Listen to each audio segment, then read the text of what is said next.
Jadi, untuk mengatasi ini apa yang harus dilakukan? Memang kolaborasi. Mhm. Kolaborasi pihak siapa? Satu ya pemerintah. Mhm. Apa tugasnya pemerintah? Membuat kebijakan. Satu di Mmm. antaranya adalah regulasi. Mhm. Kita sudah ada payung Perda Mhm. Nomor 1 Tahun 2024 tadi itu, Mhm. perlindungan dan pemberdayaan. Selain itu adalah kemudahan pembiayaan, kan begitu. Oh, Dan mhm. kita di tahun 2026 ini akan ada penyertaan modal 300 miliar untuk tambahan pelaku UMKM. tiga Satu ratus miliar ya? 300 Itu untuk miliar. tahun 2026 ini ya? 26. Bentuk pemberdayaan itu mulai dari, pelatihan, Mhm. pembinaan, sampai pada, eee, pasar, ruang Oh, pasar. untuk ini ya, memediasi Memediasi, ya? satu di antaranya kita punya Bejo. Bejo itu Bejo, belanja online Jatim, Bejo Bejo Jatim istilahnya. Bejo Jadi Jatim. siapapun pelaku UMKM bisa masuk ke linknya Bejo, Mhm. ya intinya kayak gitu, yang semua server adalah gratis karena difasilitasi Mmm. oleh pihak, pemerintah Provinsi Jawa Timur Ya. melalui Infocom Jawa Mhm. Timur.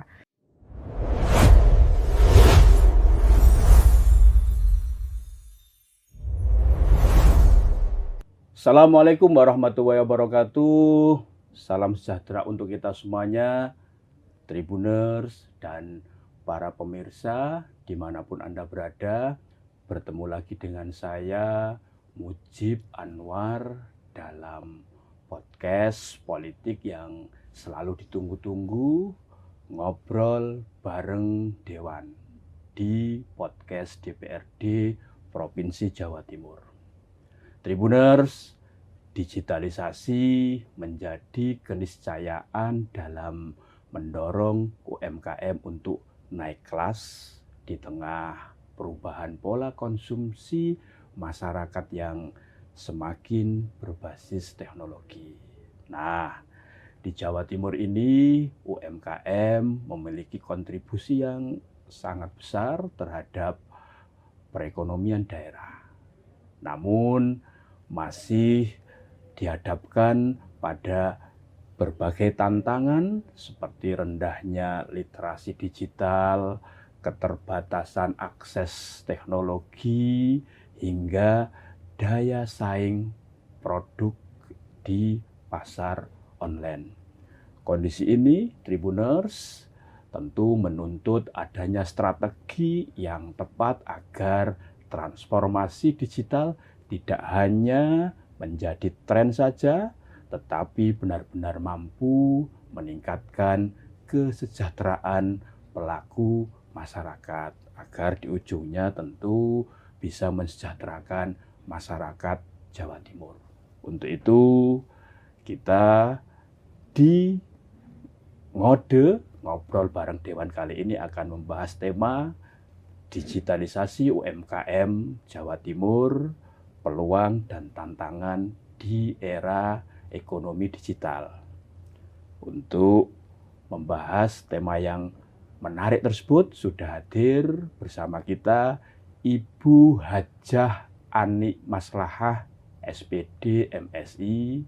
Beliau adalah Ketua Komisi B Bidang Perekonomian DPRD Jawa Timur.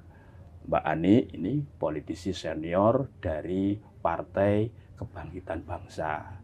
Beliau terpilih sebagai legislator dari Dapil Jatim II wilayah Sidoarjo. Saat ini beliau juga menjabat sebagai Wakil Ketua DPW PKB Jawa Timur. Langsung saja kita sapa. Assalamualaikum Mbak Ani. Assalamualaikum warahmatullahi wabarakatuh, Mas Mujib. Pripun Mbak, sehat? Alhamdulillah harus sehat. Ya, Itu yang sedikit sih penting. lagi perbaikan kesehatan Wah, pasca batuk flu biasa. ya lagi musimnya Mbak. Lagi musim ya, Ya, cuacanya ya. ya cuacanya. Mbak Iya. Ani, ini soal digitalisasi UMKM atau UMKM digital lah. UMKM digital. Kalau saat ini Mbak, kondisi UMKM digital itu di Jawa Timur sebenarnya seperti apa sih? Sebelum itu saya sampaikan, Mm-mm. UMKM Jawa Timur itu 57% nasional loh ya. Jadi supporting pelaku UMKM nasional 57%-nya itu dari Jawa Timur. Dan kalau kita ngomong PDRB-nya, maka supportingnya 60% PDRB Jawa Timur dari pelaku UMKM. Kalau dilihat dari angkanya ya sekitar 9,7 juta dari 40 hingga 41 juta penduduk Jawa Timur ya. Maka dengan transformasi daya konsumtif masyarakat hari ini yang tadi Mas Mujib sampaikan, pola konsumsi digital ini lebih banyak daripada konvensional kira-kira kayak gitu, dan terlihat dari gerai-gerai banyak tutup. Sekalipun itu mall besar, mulai dari yang saya lihat hanya TP loh Mas yang masih eksis ya. Cito juga sudah hampir 70%. TP sama Royal Plaza. TP sama Royal yang masih eksis. Ini yang di Surabaya ya? Yang di Surabaya, biar belum yang tahu ya, bukan Surabaya ya. Belum yang lain-lainnya, termasuk Pakuan sendiri juga ada macam-macam. Itu salah satu variabel bahwa memang ada transformasi daya konsumtif pola konsumtif masyarakat kita. Tentu kita harus adaptif ya. Maka pertanyaannya seperti apa digitalisasi UMKM di Jawa Timur? Saya melihat kalau ngomong digital itu sudah masif lah. Masyarakat Jawa Timur itu sekalipun IPM-nya per hari ini belum tinggi-tinggi amat se-Indonesia, tetapi setidaknya di angka 10 besar. Ya. Artinya salah satu variabel indeks pembangunan manusia itu kan kecerdasan dalam pendidikan ya. Maka kalau ngomong digital begitu hampir semuanya orang tahu, hampir semuanya orang ya kalau punya gitu ya banyak mungkin kira-kira kayak gitu karena masih sudah seperti kayak digital life gitu ya. Iya, betul. Tetapi literasinya yang rendah. Itu beberapa survei termasuk yang terkini yang saya dengar di SS juga melakukan survei di beberapa media koran juga. Literasinya yang perlu diungkit kembali. Artinya masyarakat itu punya digital, punya smartphone, tetapi masih belum mampu meng-create, masih menjadi konsumsinya, masih menjadi konsumtif, belum menjadi produktif, kira-kira kayak gitu. Inilah yang berimplikasi kepada sekalipun Jawa Timur itu 57%, tetapi supporting untuk pertumbuhan ekonomi Jawa Timur itu enggak bisa meroket langsung begitu Mas. Padahal kita dominan dari beberapa sektor real selain pertanian, perkebunan, perikanan adalah pelaku UMKM. Kalau kita ngomong sektor real, Jawa Timur itu ada 9 komoditi loh Mas menjadi buffer stock nasional. Sebagai andalan ya? Sebagai andalan. Mulai dari padi, gula, jagung, termasuk tembakau terbesar lah. Ya, termasuk UMKM 57% tadi itu. Susu pun juga demikian, ternak juga demikian, hampir semuanya. Tetapi kenapa? Per hari ini, terakhir BPS seminggu lalu lah, pertumbuhan ekonomi nasional kan 5,61. 5,3. Sudah 6 seminggu ini. 5,3 itu Jawa Timur, nasional 5,11, kita 5,33. Tetapi per minggu ini nasional itu 5,61, kita 5,9 sih memang. Tetapi belum begitu meroket. Sementara ada satu program. Itu berarti pertumbuhan ekonomi yang update terbaru dari BPS ya? Iya, dalam minggu ini 1-2 hari inilah terbaru sekali lah. Satu sisi ada penggelontoran uang negara yang cukup signifikan yang disebut dengan MBG. Ini yang belum terbentuk ekosistemnya, istilahnya belum menjadi ekosistem perekonomian bottom up, sektorial lah intinya kayak begitu. Ini yang perlu diperbaiki. Kembali karena memang topiknya UMKM, jadi saya melihatnya kalau ngomong digitalisasi Jawa Timur sudah masif. Tetapi kalau ngomong literasi ini yang masih kategori rendah. Mbak Ani, ada sebab mungkin. Oh Nah, ya, nggak oke. dari tadi yang apa namanya Mbak Ani sebutkan tadi Mm-mm. atas 9,7 juta ya Mm-mm. UMKM di Jawa Mm-mm. Timur ya, Mm-mm. itu yang sudah digital life atau memanfaatkan betul keberadaan digitalisasi itu kira-kira berapa persennya? Nah ini yang perlu melakukan penelitian. Kalau Hmm. ngomong kayak begitu itu kan akhirnya harus survei. Nah, Karena data yang tahun lalu kalau tidak salah ya sekitar 4,6 juta atas 9,7, artinya kan belum ada separuhnya. iya, Ya mungkin masih inilah yang 36-40 ya. menjadi apa namanya tugas bersama agar bisa makin banyak lagi UMKM di Jawa Timur yang memanfaatkan digital ini. Gimana tanggapannya Mbak? Iya, eh, karena sekali lagi digital ini kan bukan sebuah keharusan, tetapi sudah menjadi kebutuhan, Mas. Kalau keharusan itu kan masih perlu dimotivasi. Ya, Tetapi kalau kewajiban itu ya otomatis tanpa ya. automatically. Nah, ini yang perlu disadari oleh masyarakat bahwa ketika era transformasinya begitu dahsyat, pola perubahan yang terjadi di masyarakat terkait dengan pelayanan apapun, termasuk terkait dengan transaksi jual beli, ini yang harus ditangkap. Makanya bukan keharusan, tetapi menjadi kewajiban. Automatically kayak begitulah. Oleh karenanya tentu ini tidak bisa masyarakat pelaku UMKM disendirikan untuk melakukan upaya itu. Maka butuh kolaborasi. Kolaborasi baik pihak pemerintah, berarti kami dalam bentuk policy, regulasi.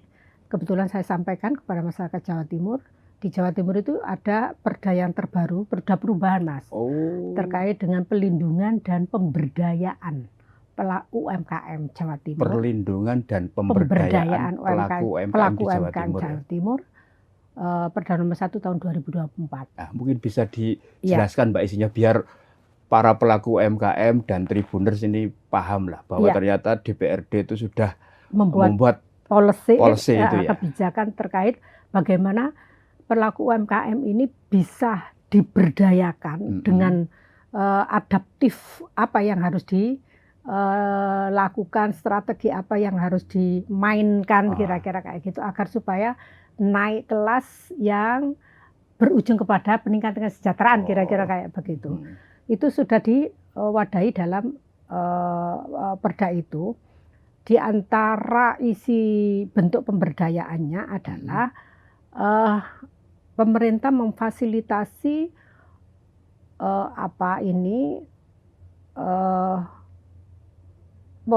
penguatan dan pemberdayaan, mulai dari meng-create jenis produk dengan peningkatan branding, karena branding ini kan kesan pertama orang untuk beli itu kan bungkus kira-kira ya. Packagingnya ya.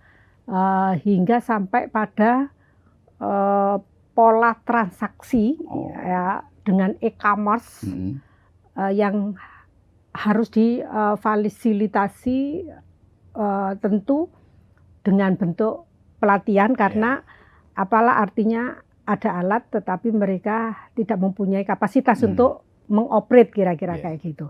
Sehingga bentuk pemberdayaan itu mulai dari pelatihan, pembinaan, sampai pada pasar, ruang pasar. Untuk ini ya, memediasi ya. Satu diantaranya kita punya Bejo.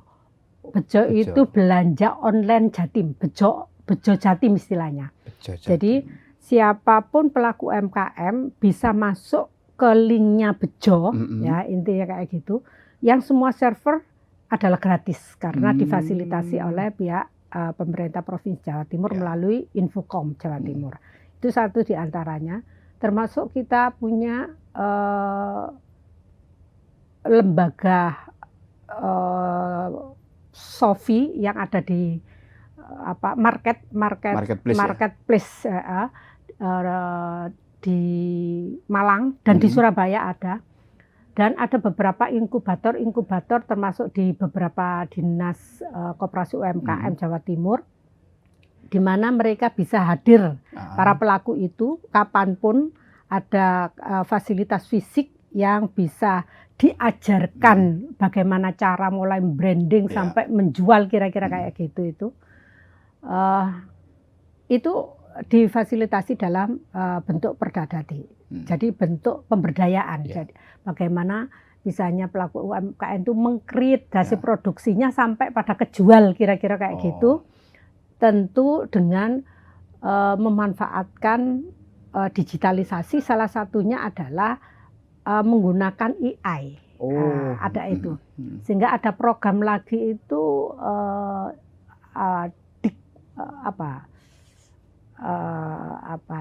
cerdik atau apa itu, yang dari Infocom juga itu, intinya cerdas digital, cerdik ya, cerdik, pakai G ya, pakai G, cerdas digital. Satu konten yang hari ini lagi booming itu ya bagaimana memanfaatkan AI, karena AI ini kan barang yang sangat bagus. Tetapi ketika kita tidak mampu memanfaatkan, ya percuma juga bisa kan. Jadi ini ya tidak bermanfaat. Tidak ada manfaatnya. Itu bentuk pemberdayaan. Kalau bentuk perlindungan, nah bentuk perlindungan ini Mas, yang saya pikir yang kami perlu dorong, tentu bekerja sama dengan pemerintah pusat terkait dengan piranti hukum, karena memang e-commerce ini sudah mengglobal sekali. Bagaimana bentuk perlindungan pemerintah terhadap pelaku-pelaku nakal, terutama importer ya, yang memberikan harga tidak sehat, menghargai harga tidak sehat. Tentu ini kalau pemerintah tidak melakukan pembatasan, kan khawatirnya produk dalam negeri nggak laku Mas. Karena artinya kalau semacam barrier itu. Barrier benar, semacam barrier. Sebut saja satu negara X, Jepang atau Cina misalnya kayak begitu. Sama-sama produk, sama-sama jenis UMKM kayak begitu. Kualitas kita lebih bagus. Di sana packagingnya yang lebih bagus. Dan harganya lebih murah. Orang kan enggak mau tahu internalnya kayak apa, maintenance-nya kayak apa kan begitu. Yang tahunya kan ini murah, maka ini. Seperti ini yang saya pikir perlu untuk kita pikirkan. Jadi bentuk pelindungannya kita masih belum begitu kuat di tataran digitalisasinya. Kalau pelindungan yang lainnya sih secara konvensional sudah terfasilitasi di Perda UMKM itu. Artinya kalau dari perda yang sudah disusun dan sudah diterapkan ya, kan sudah dilaksanakan itu, Mbak Ani, apakah kalau dicermati itu mulai hulu sampai hilirnya sudah dilaksanakan semuanya untuk melindungi dan makin mengembangkan UMKM di Jawa Timur? Kalau saya lihat sih hampir dilaksanakan, tetapi optimalisasinya yang memang belum 100% ya. Optimalisasinya. Jadi karena namanya pemberdayaan itu kan mulai dari mengajari awal kira-kira gitu, kemudian didampingi hingga sampai dia bisa berdiri. Nah, kalau sudah berdiri bagaimana bisa naik kelas kira-kira. Tentu perlu sustainability-nya, perlu berkesinambungan dan perlu banyak tempat untuk bisa diakses oleh masyarakat. Karena terus terang persoalan Jawa Timur ini kan kalau ngomong pertumbuhan ekonomi sudah oke lah di atas nasional. Tetapi kalau ngomong persoalan disparitas kita masih tinggi. Jadi ada beberapa daerah terutama yang banyak kepulauan seperti Madura. Madura aja 111 pulau Mas. Terutama di Masa Lembu yang paling dekat dengan Malaysia kayak begitu. Ya, Sumeneb maksud saya. Dan beberapa daerah yang jangkauan karena geografis, pergunungan dan lain sebagainya. Ini juga menjadi kendala kaitannya dengan digitalisasi. Sehingga betul yang disampaikan Mas Mujib tadi bahwa satu kendala di antara literasi, selain literasi adalah infrastruktur, Oh. infrastruktur digital Ya, yang ya. masih belum full untuk di Jawa Timur. Ini juga menjadi PR besar kita, bagaimana itu bisa terfasilitasi. Mbak Ani, eh, ini kan ada beberapa program pemerintah ya yang secara nasional. Tadi Mbak Ani sudah menyinggung kayak misalkan Koperasi Desa Merah Putih. Ya, itu kan juga bisa dimanfaatkan, ada kolaborasi lah dengan UMKM, karena pelaku UMKM di Jawa Timur ini kan mayoritas lah di Indonesia, paling banyak kan seperti itu. Kalau menurut hemat Mbak Ani ini apa kira-kira yang bisa disinergikan, dikolaborasikan? Iya, tapi Agar saya belum tuntas ya tadi ya. Hmm. Jadi untuk mengatasi ini apa yang harus dilakukan? Memang kolaborasi. Kolaborasi pihak siapa? Satu ya pemerintah. Apa tugasnya pemerintah? Membuat kebijakan. Satu diantaranya adalah regulasi. Kita sudah ada payung Perda nomor 1 tahun 2024 tadi itu pelindungan dan pemberdayaan. Selain itu adalah kemudahan pembiayaan, akan begitu. Dan kita di tahun 2026 ini akan ada penyertaan modal 300 miliar untuk tambahan pelaku UMKM. 300 miliar ya? 300 Itu untuk tahun 2026 ini ya, Mbak? Itu naik nggak Pak dibandingkan dengan dulu tahunan? 250. Artinya hampir naik 100% ya? Ya, tapi bukan tahun 25 tapi 24 kalau nggak salah. Artinya itu bentuk keseriusan Pemprov Jawa Timur untuk mengintervensi bagaimana bisanya naik kelas tadi itu. Nah, itu pihak pemerintah. Nah, bagaimana yang lain swasta? Iya dong, termasuk platform digital. Bagaimana mereka menjual tetapi mengedukasi, tidak hanya sekedar produknya dijual kira-kira kayak gitu. Ini ada kerjasama Mas. Kebetulan Jawa Timur ini ada beberapa kerjasama dengan platform-platform digital, mulai TikTok dan lain sebagainya, Shopee kayak gitulah kira-kira. Itu swasta. Nah, ada lagi Mas, akademisi. Karena kalau ngomong pembangunan itu kan perlu pentaholik. Ya. Pentaholik itu artinya beberapa elemen atau institusi yang harus melakukan kerja bareng, kolaborasi. Siapa ya? Pemerintah, swasta, akademisi. Nah, Jawa Timur ini bekerja sama dengan beberapa perguruan tinggi yang saya tahu itu UNER. UNER juga bekerja sama, kemudian UB juga, ada beberapa lah. Dan ada juga perguruan tinggi swasta di Sumeneb juga bekerja sama. Mulai dari pengurusan NIP gratis, sertifikasi halal, kemudian buat branding, kemudian AI, coding AI istilahnya ya, pelatihan. Sudah sampai masuk ke sana ya? Sudah. Coding AI juga sudah masuk coding AI, ya. Ada banyak sih yang saya tahu sebenarnya yang sudah dilakukan oleh Jawa Timur, tetapi banyaknya itu masih belum mencukupi kebutuhan. Nah, kira-kira kayak begitu loh. Sehingga perlu dimasifkan lagi. Ya, itu lantaran satu memang ada keterbatasan dana. Yang kedua kesadaran yang saya lihat Mas. Kesadaran yang saya lihat itu kesadaran digital ya. Kesadaran digital. Kenapa? Ya karena ternyata 9,7 itu di atas 50%-nya ya gen X dan Y. Jadi di atas 40 ke atas. Kalau ngomong tahun ini 40 itu kan gen X ya. Gen X. Kalau 45 ke atas itu kan gen Y ya. Bahkan sampai 65 kan. Kalau di atas 65 tahun ini baby kan boomer. ya. Kalau saya melihat pelaku UMKM Jatim itu mayoritas perempuan dan di atas usia 50. Dari 9,7 itu mayoritas perempuan. Iya, mayoritas perempuan dan itu di atas 50. Inilah yang menjadi persoalan internal yang perlu dimotivasi tersendiri. Jadi satu dari kesadaran itu menjadi penting untuk berubah, kira-kira kayak begitu. Ini yang perlu diselesaikan oleh kita. Itulah yang menjadikan kenapa literasi kita masih rendah.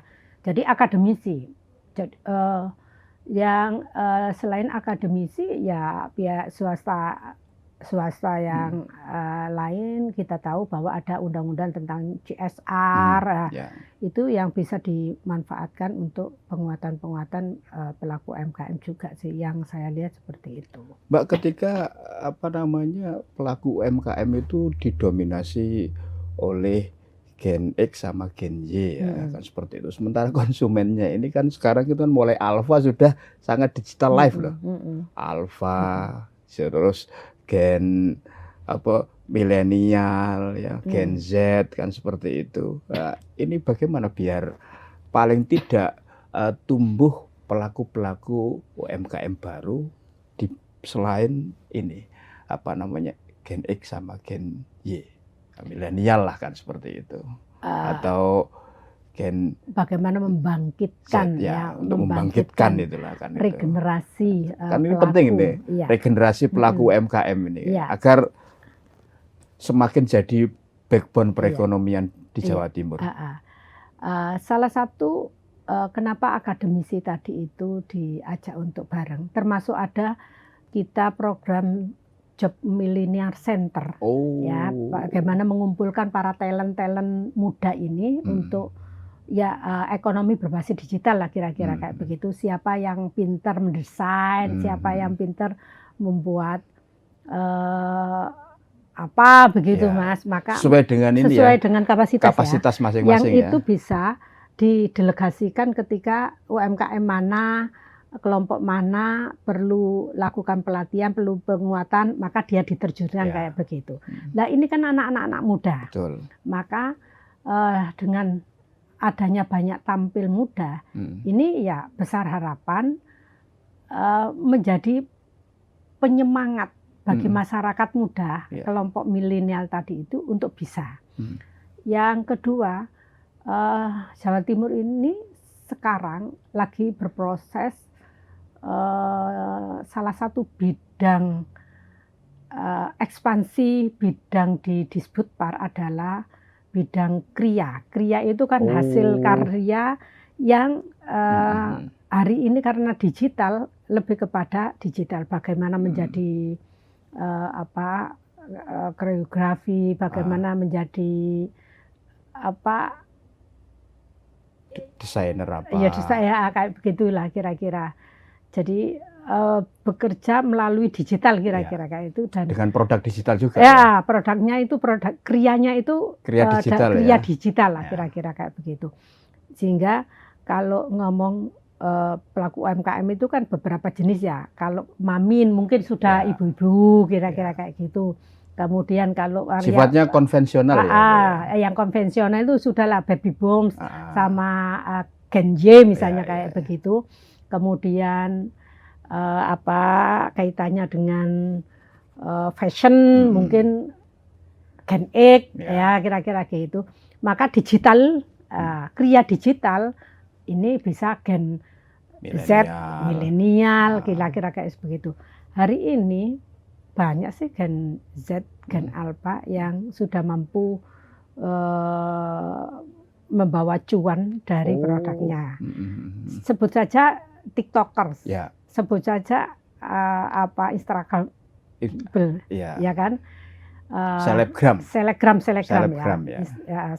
dan lain sebagainya. Itu kan juga banyak anak-anak muda. Apalagi kalau orang tuanya ada keahlian di situ, anaknya kan banyak yang jadi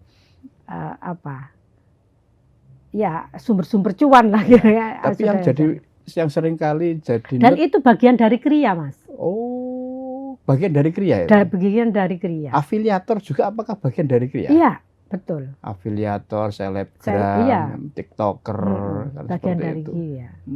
Meskipun dia tidak memproduksi ya? Meskipun tidak memproduksi. Produksinya kan memang produksi maya. Tapi kan saling melengkapi ya. Betul. Artinya saling melengkapi, ada yang memproduksi, ada juga yang menjual ya. Nah, pertanyaannya bagaimana biar ini sustain? Yang tadi kata Mbak Ani tadi, agar UMKM kita itu banyak yang bisa naik kelas, naik level. Iya, tadi yang saya katakan fungsi dari inkubator, fungsi dari penguatan kapasitas, pelatihan-pelatihan Itu ya diantaranya di situ mereka ketika daftar kan banyak sekarang daftarnya kan online.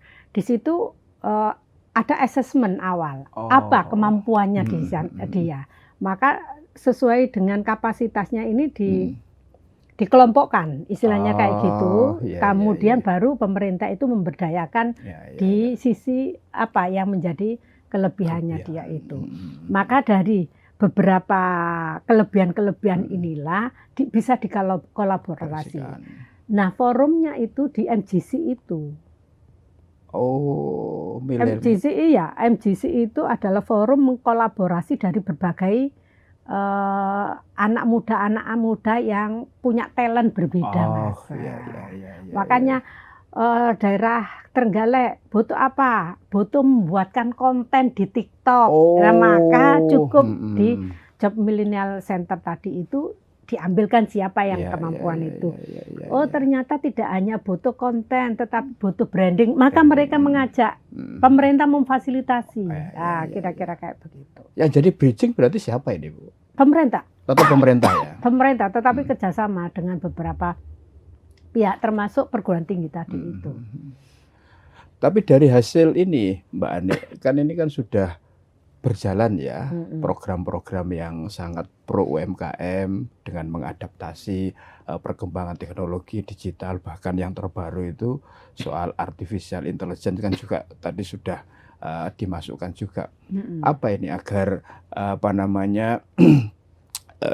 UMKM ini bisa tetap cuan atau tetap bisa eksis ya di saat perkembangan teknologi yang semakin luar biasa. Ya, yang pertama memang perlu rutinitas menurut hemat saya. Jadi rutinitas yang paling efektif itu ya 5 platform digital itu bisa difungsikan dengan membuat jadwal. Yang paling sederhana sebenarnya itu. Apa Mbak ini 5 platform digital? Misalnya TikTok. Para tribuners dan masyarakat Jawa Timur tahu ini. TikTok, Instagram, Facebook, misalnya kayak begitu. Itu difungsikan hari ini TikTok, besok live, besok Facebook, besok seminggu 6 hari itu, 7 hari ya, 7 hari full dengan satu konten diputer di berbagai platform. Kayak begitu. Intinya kan dia tampil terus tiap hari. Artinya fokus ya? Fokus. Satu hari apa? Terkait dengan storytelling. Bagaimana? Misalnya saya punya usaha butik mulai gimana jahitnya, bagaimana motongnya dulu, prosesnya ya. Ini lagi buat baju batik, batik ini dari ini dipotong, storytelling intinya. Kemudian sampai pada penjahitan jadi baju. Ini di TikTok. Packagingnya. Besok di live. Jadi kan TikTok, Instagram ya dimanfaat semuanya ya. Terus Facebook, YouTube juga kan seperti itu. YouTube ya. Yang paling laku live. Jadi menurut saya adalah sustainability ini menjadi bagian penting. Bagaimana bisa rutinitas itu yang terpenting. Rutin tampil, kira-kira kayak gitu. Rutin tampil ini yang terpenting. Artinya itu kan kalau harus rutin tampil kan berarti harus yang paling penting kan selain jadwal kan soal ide, Bu. Ya. Kan agar tetap bisa memproduksi konten-konten promotif yang tadi untuk literasi digital plus kan untuk juga jualan, untuk juga itu kan sudah di awal tadi. Jadi ada semacam pelatihan di awal tadi kan begitu, bagaimana melatih. Nah ini kan sudah dilatih istilahnya kan, maka bagaimana bisa eksis gitu loh kan? Agar eksis ya. Maka harus bisa rutin. Rutin tampil kira-kira. Hari ini yang paling efektif itu ya memang live. Itu. Bagaimana bisanya rutin dijadwal, di schedule. Pak, yang paling sederhana tadi sehingga kita punya digital ini tidak ekonomis tetapi produktif, kira-kira kayak gitu. Kemudian yang kedua akan bisa eksis Boto menjaga kualitas produk. Oh. Karena orang akan beli lagi, mengulang pembelian, itu karena tahu produknya bagus. Ulasannya itu kan kalau bagus ya, kalau di ini kan ulasan ya. Lihatnya kan biasanya kalau mau beli apapun kan yang dilihat pertama kan gimana ini ulasannya, bintangnya berapa. Kan seperti itu ya. Betul kayak begitu. Jadi butuh untuk menjaga kualitas. Nah, yang ketiga ya performan dari usahanya. Satu diantaranya ya karena sekarang cash money itu kan tidak sebegitu laku ya. Sekarang sudah vintage, sudah maka QRIS juga sudah QRIS. Maka tentu pola pengelolaan keuangan juga harus sudah digital kalau ingin berkembang kan kira-kira kayak begitu. Itu. Nah, tentu harus mampu membuat expand jaringan. Ini kan ngomongin eksis kan kita, bagaimana bisa eksis. Ya harus mampu menyebar lebih banyak lagi jaringan. Nah, ngomong bisa membuat lebih banyak jaringan itu kan rutin tadi itu. Makanya kenapa saya rutin tampil tadi itu di nomor 1. Itu. Nah, yang kelima ya memang terus harus upgrade dengan kondisi yang ada. Nah, upgrade inilah yang perlu dukungan dari pihak pemerintah untuk lakukan pendampingan istilahnya. Intervensi pemerintah bisa muncul di situ ya, di upgrade sama update. Di awal sebenarnya. Oleh awal sampai akhir ya. Makanya harus ada pelatihan, pendampingan. Artinya tidak bisa dilepas ya Mbak Tidak Andi, bisa ya? Harus tetap di monitor dan didampingi terus ya. Makanya kenapa sih semua UMKM itu diharapkan punya NIB, nomor induk berusaha. Satu, agar datanya masuk ke pemerintahan. Dua, ketika masuk, ketika ada program pemerintah maka mereka bisa terlibat. Tiga, ketika ada persoalan apapun pemerintah bisa intervensi melakukan perlindungan. Di antara gitu ya termasuk pembiayaan. Seperti itu sih pola-pola yang ada. Mbak Adi, jika tadi ya untuk tetap eksis bahkan terus berkembang tadi serta betul-betul bisa memanfaatkan digital dengan jumlah UMKM di Jawa Timur yang luar biasa ya untuk di tingkat nasional, berapa kira-kira penambahan atas kontribusi terhadap PDRB jika itu betul-betul bisa karena dilakukan? Beberapa waktu lalu itu ada survei Mas, penjualan konvensional dengan versus penjualan digital itu hari ini 4 kali lipatnya. Lebih banyak digital. Makanya sekarang kan enggak perlu warung, enggak perlu toko, enggak perlu gerai. Ya karena digital 4 kali lipatnya. Tapi itu terekod nggak Mbak itu ya datanya? Belum valid lah istilahnya. Sehingga kalau itu masif 70% aja, ya bisa jadi supportingnya ya menjadi 70-80% ya. Hitungan matematikanya kasar seperti itu sih. Itu. Mbak Ani, ini terakhir. Apa ini pesan dan harapan dari Mbak Ani ini agar semua pelaku UMKM di Jawa Timur itu betul-betul paham ya terkait dengan pentingnya digitalisasi ini, baik ketika saat produksi atau ketika menjual, serta bisa bersaing lah kompetitif dengan produk-produk lainnya. Kuncinya menurut aku 3 sih. 3 itu, 1 mau berubah, 2 mau belajar, 3 konsisten. Maksudnya mau berubah itu ya karena faktanya transformasi masyarakat hari ini sangat dahsyat terkait dengan pelayanan atau market ya. Dari konvensional ke digital, mau nggak mau ya kita harus mau melakukan perubahan adaptif terhadap itu. Sehingga kalau kita dulu itu jadul, manual, ya mau nggak mau kita harus menggunakan smartphone ini sebagai media untuk transaksi, media untuk menjual, media untuk promosi, kira-kira kayak begitu. Yang kedua belajar, karena kondisi ini tidak stagnan, kondisi ini dinamis. Hari ini mungkin AI yang paling laku, ya. Tetapi 1 tahun, 2 tahun yang akan datang belum tahu lagi. Hari ini platform digital yang paling laris adalah TikTok dan live. Maka mungkin adaptifnya, mau belajarnya ya belajar hari ini apa dan melakukan upgrade dan update. Upgrade dan update itu kan berarti belajar. Mau belajar. Nah, yang ketiga konsisten. Konsisten itu ya kalau yang diunggah seperti ini, ya yang dijual harus seperti ini. Apa? Gitu, menjaga kualitas agar para konsumen ketika tahu kualitasnya terjamin sesuai dengan harga dan barang. Ada trust ya? Ada trust, maka orang akan balik. Itu konsisten.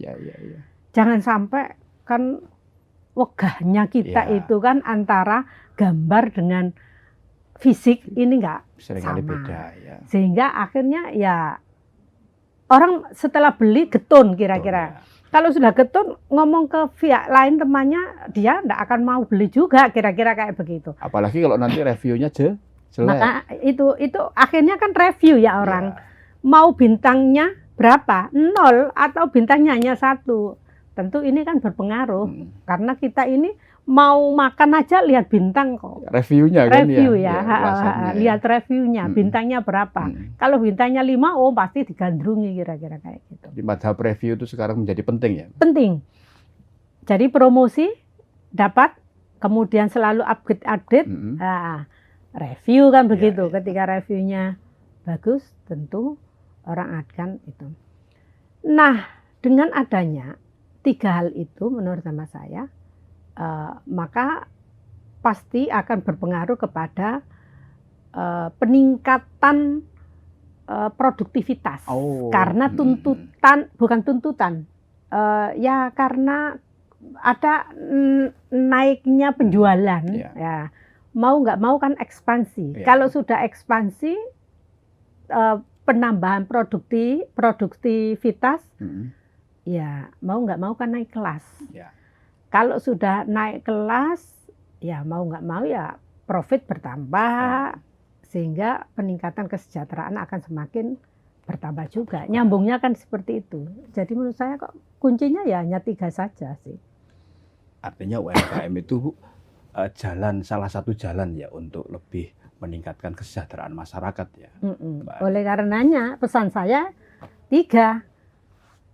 Ayo kita mau berubah dan terus belajar melakukan upgrade dan update, dan kita konsisten agar produk kita ini semakin banyak terjual, yang kemudian kita banyak bisa ekspansi pasar, akhirnya kita naik kelas, dan tentu mudah-mudahan peningkatan kesejahteraan akan bisa tercapai. Oke, Mbak Ani, semoga ulasan dari Mbak Ani yang luar biasa terkait pentingnya digitalisasi UMKM ini menambah wawasan dari 9,7 juta pelaku UMKM di Jawa Timur ya, agar bisa meningkatkan ya kualitas produk ya, terus memperluas cakupan jualannya yang di ujungnya tentu makin bisa meningkatkan kesejahteraan masyarakat.